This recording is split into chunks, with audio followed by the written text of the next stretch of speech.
எல்லாருக்கும் நமஸ்காரம். Welcome to Lavanya's cooking corner.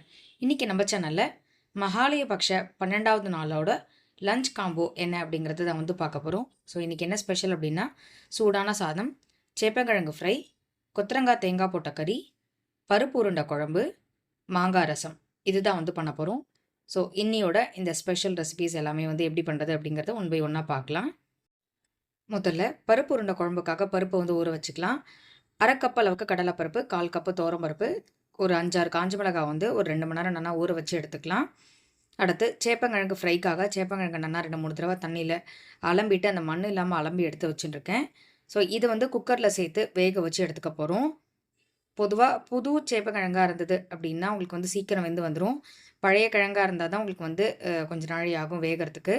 But எதுவாக இருந்தாலுமே நீங்கள் வந்து ஒரு விசில் விட்டு வேக வச்சு எடுத்தனாலே போதும். ரொம்ப நாழி வேக வச்சிட்டோம் அப்படின்னா குழக்குழன்னு ஆகிடும். அதுக்கப்புறம் உங்களுக்கு வந்து ஃப்ரை பண்ணுறதுக்கு வராது.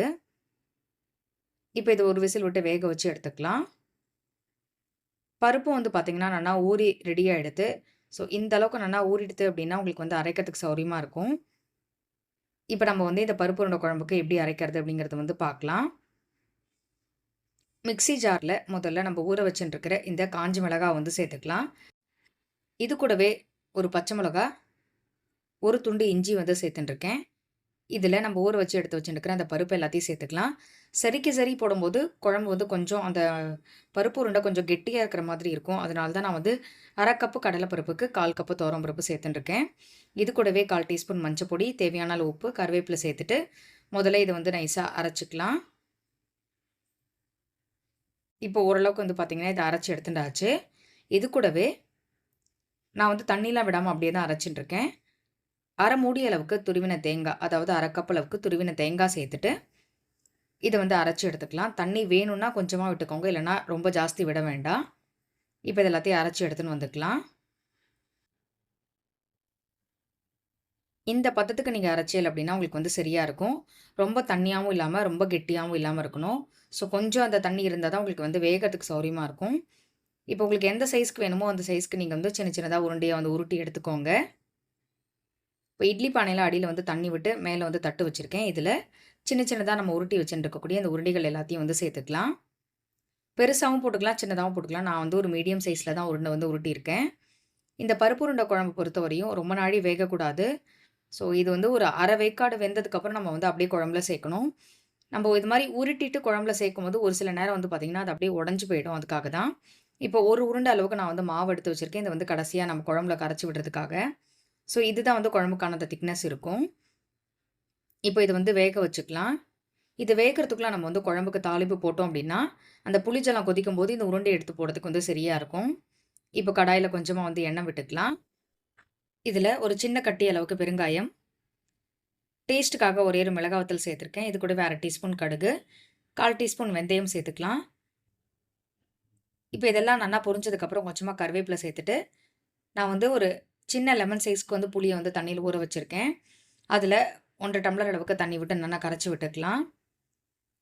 இந்த குழம்பு பொறுத்தவரையும் ரொம்ப புளிப்பு வந்து தாங்காது, அதனால் பார்த்து வந்து போட்டுக்கோங்க.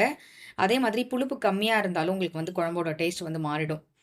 ஸோ இதில் வந்து ஒரு 2 டம்ளர் அளவுக்கு தாராளமாக தண்ணி விட்டுருக்கேன். ஏன்னா அந்த குழம்பு வந்து நல்லா கொதிக்கணும் அதுக்காக. இதில் அரை டீஸ்பூன் அளவுக்கு மஞ்சள் பொடி, 1 டேபிள் ஸ்பூன் அளவுக்கு சாம்பார் பொடி சேர்த்துட்டு தேவையான அளவு உப்பு சேர்த்துக்கலாம். நம்ம வந்து பருப்பு உருண்டையிலையும் உப்பு சேர்த்துருக்கோம், அதனால் பார்த்து சேர்த்துக்கோங்க. இப்போ இது எல்லாத்தையும் சேர்த்துட்டு நல்லா வந்து கலந்து விட்டுக்கலாம். குழம்பு வந்து நல்லா கொதிக்கணும், அந்த புளியோட பச்சை வாசனை போகணும். அடுத்து மாங்காய் ரசம் பண்ணுறதுக்காக ஒரு மாங்காய் எடுத்துட்டுருக்கேன். ஸோ நான் வந்து இன்றைக்கி ஒரு 3-4 பேருக்கு தான் பண்ண போகிறோம் அப்படிங்கிறதுனால இவ்வளோ பெரிய மாங்காவும் நம்ம வந்து சேர்க்க வேண்டாம். இதில் பாதி அளவுக்கு சேர்த்துனாலே போதும். மாங்காய் ரசத்துக்கு மாங்காய் வந்து கொஞ்சம் நல்லா ஸ்வீட்டாக இருக்கக்கூடிய மாங்காவாக எடுத்துக்கோங்க. பொதுவாக இந்த ஒட்டு மாங்காயில் வந்து ஸ்வீட்னஸ் இருக்கும், அதனால நான் வந்து அப்படியே சேர்த்துட்டுருக்கேன். இப்போது இதை வந்து தோல் சீவிட்டு எடுத்துக்கலாம். நீங்கள் ஒரு 8-10 பேருக்கு வைக்கிற மாதிரி இருந்தால் நீங்கள் வந்து ஃபுல் மாங்காவும் எடுத்துக்கலாம். நான் ஒரு 4-5 பேர் தான் சாப்பிட போகிறோம் அப்படிங்கிறதுனால இதில் பாதி அளவு மட்டும் தான் நான் எடுத்துட்டுருக்கேன். இப்போ எவ்வளோ தேவையோ அந்த அளவுக்கு வந்து தோலை சீவிட்டு இந்த ஒரு சைடு ஃபுல்லாக நம்ம வந்து கட் பண்ணி எடுத்துக்க போகிறோம்.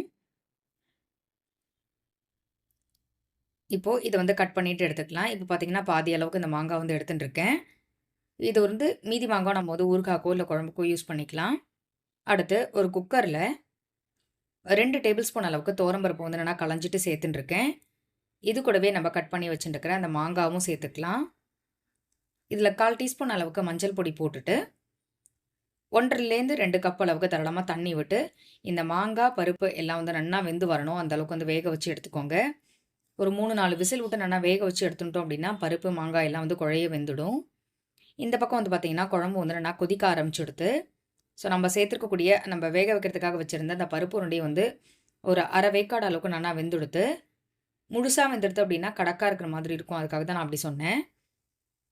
இப்போது கொதிச்சுட்டே இருக்கக்கூடிய அந்த குழம்புல அப்படியே நம்ம வந்து இந்த பருப்பு உருண்டை எல்லாத்தையும் சேர்த்துக்கலாம். கேஸ் வந்து ஹைலே இருக்கட்டும், சிம் பண்ண வேண்டாம். ஏன்னா இது பாதி வேக்காடு வெந்ததுனால டக்குன்னு வந்து உங்களுக்கு உடையறதுக்கான அந்த சான்சஸ் இருக்குது.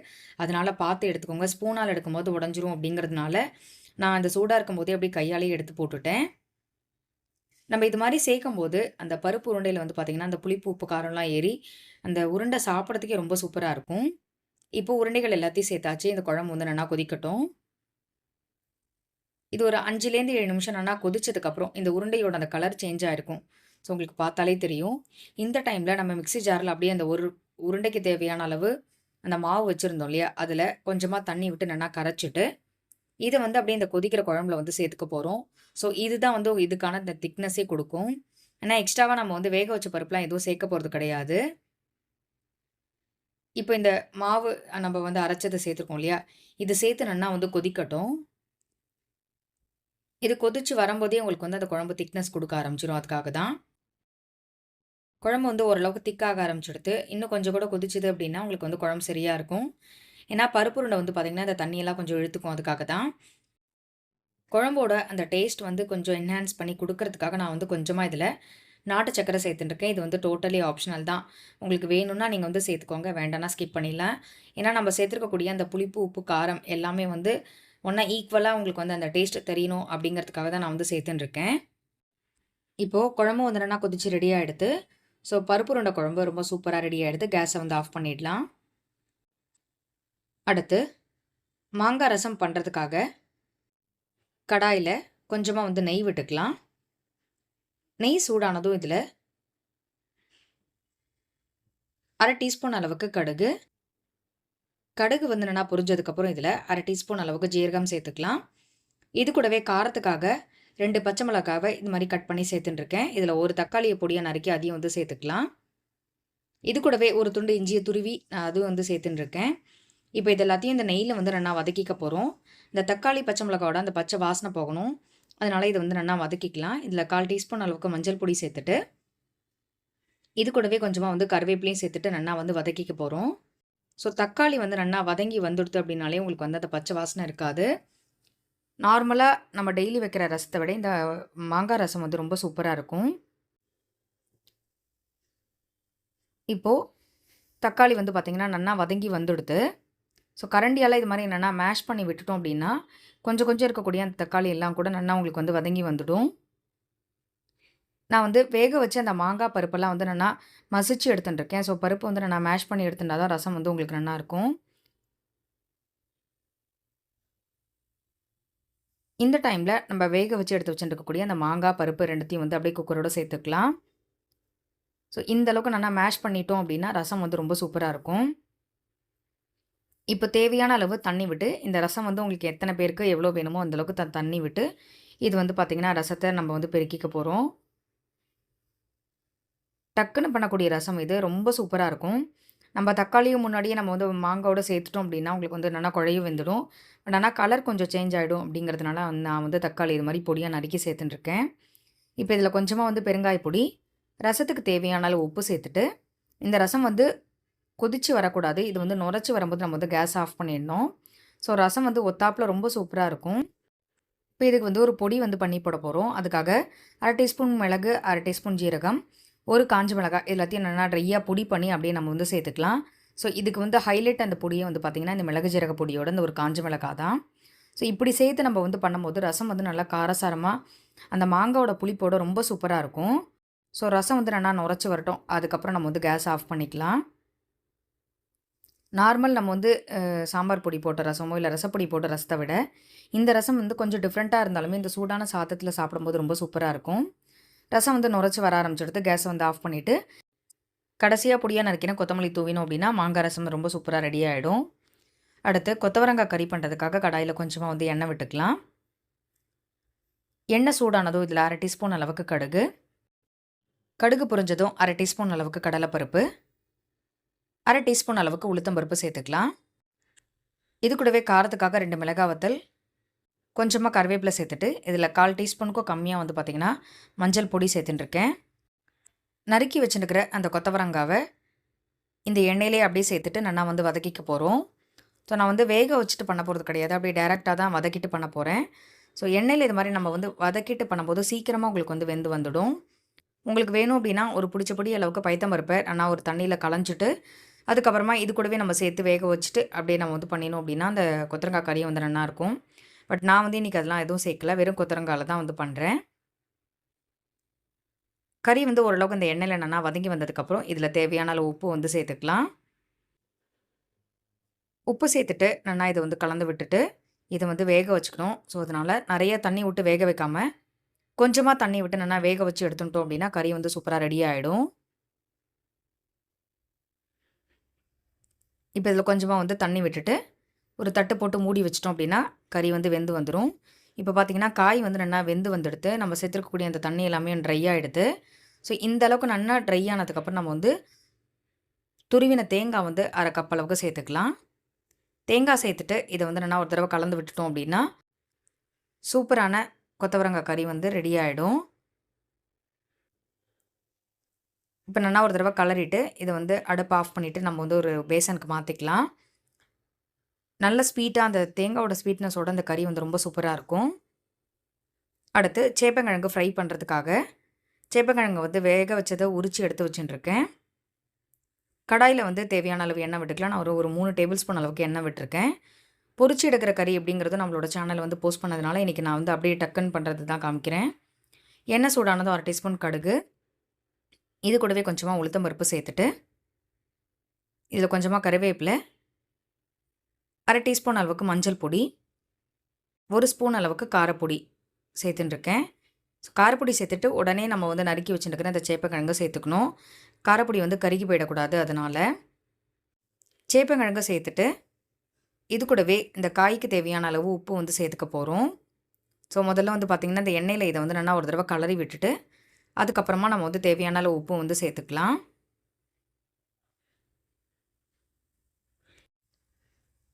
இந்த சேப்பங்கிழங்கு எவ்வளோ தேவையோ அந்த அளவுக்கு வந்து உப்பு சேர்த்துக்கோங்க. கேஸை வந்து ஃபுல்லாக சிம்லேயே வச்சு நம்ம வந்து இது மாதிரி என்னென்னா கலரி எடுக்கும்போது எண்ணெய் கம்மியான அளவில் கறியும் வந்து பார்த்திங்கன்னா உங்களுக்கு வந்து சூப்பராக ரெடி ஆகிடும். ஸோ இப்படியே இது வந்து ஃப்ரை பண்ணோம் அப்படின்னா உங்களுக்கு வந்து அந்த குழகுழப்பு தன்மை வந்து போகாது. அதனால் நான் வந்து இதில் 1 டேபிள் ஸ்பூன் அளவுக்கு கடலை மாவு, 1 டேபிள் ஸ்பூன் அளவுக்கு அரிசி மாவு, இது ரெண்டுத்தையுமே வந்து சேர்த்துக்கிறேன். இது மாதிரி சேர்த்து பண்ணும்போது உங்களுக்கு வந்து கறி நல்லா கிறிஸ்பியாகவும் இருக்கும். அட் த சேம் டைம் வந்து பார்த்திங்கன்னா இந்த குழகுழப்பு தன்மையும் உங்களுக்கு வந்து போயிடும். மாவு ரொம்ப நிறைய சேர்க்காமல் கொஞ்சமான அளவில் சேர்த்துக்கோங்க. இப்போ நம்ம சேர்த்துருக்கக்கூடிய அந்த எண்ணெயிலே வந்து பார்த்திங்கன்னா இந்த சேப்பங்கிழங்கு நல்லா வந்து ரோஸ்ட் ஆகட்டும். தேவைப்பட்டது அப்படின்னா இன்னும் ஒரு 2 ஸ்பூன் அளவுக்கு எண்ணெய் வந்து சேர்த்துக்கோங்க. இப்போ கேஸ் வந்து ஃபுல்லாக சிம்லேயே வச்சு நல்லா வந்து கலரி விட்டுட்டோம் அப்படின்னா சேப்பக்கிழங்கு ஃப்ரை வந்து ரெடி ஆகிடும். ஸோ கொஞ்சமான எண்ணெய் அளவு வச்சு நம்ம வந்து எப்படி சேப்பக்கிழங்கு கறி பண்ணுறது அப்படிங்கிறது வந்து பார்த்தோம்.